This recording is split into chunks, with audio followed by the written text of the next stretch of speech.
I think that our small businesses are suffering from gentrification the same way that our residences are. And what I want to do is really focus on the problem and finding ways to support local business and keep local business open. Now, when I worked in the council, we got more than $10 million to invest in a local a fund for local business that would support small business.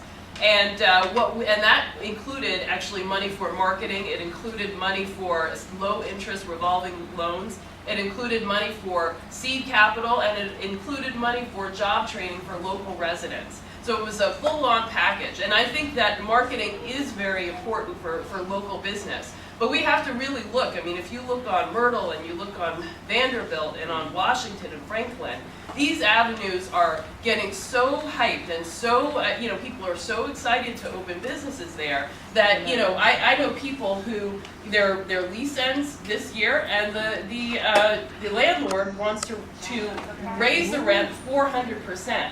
I mean, not everybody wants to run a big conglomerate that can pay that kind of rent. A lot of people want to have that local community feel where they know all the people who are walking up and down the street, where they know the people who come inside and they know them by name and ask them questions and know their families. And we need that kind of business to create a community that is cohesive and strong and united.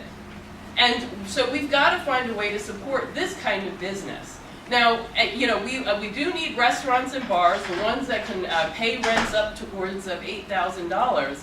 But what the city can also do is find incentives, tax incentives, and programs to support small businesses so that they don't have to pay as much, or they can support landlords so that they are more willing to bring in businesses that need a lower rent, that can't generate that kind of cash. And so we can have the kind of community that everybody wants to be in. Because at the end of the day, if everything's bars and restaurants, then how are we going to live? I mean, what kind of life is that? It's the Lower East Side, which is a great place to visit, but really not the kind of place that you want to stick around in. So that's really what I want to focus on, is finding ways to keep the integrity and the feeling of a close-knit neighborhood, and keep those kinds of small businesses that are the anchor, that create that feeling. And I think that we can do that, through a lot of targeted strategic programs. Thank you.